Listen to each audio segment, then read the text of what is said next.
השבוע הבא נקרא את פרשת חוקת, שממשיכה את מסע בני ישראל במדבר ומביאה עמה כמה מהאירועים המסתוריים והמרגשים בתורה. הפרשה פותחת בחוק פרה אדומה, טקס טהרה ייחודי שמטרתו לטהר את הטמאים למת.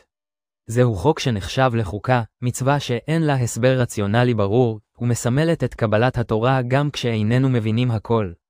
בהמשך, מתוארת מיתת מרים, ולאחריה, תלונת העם על מחסור במים.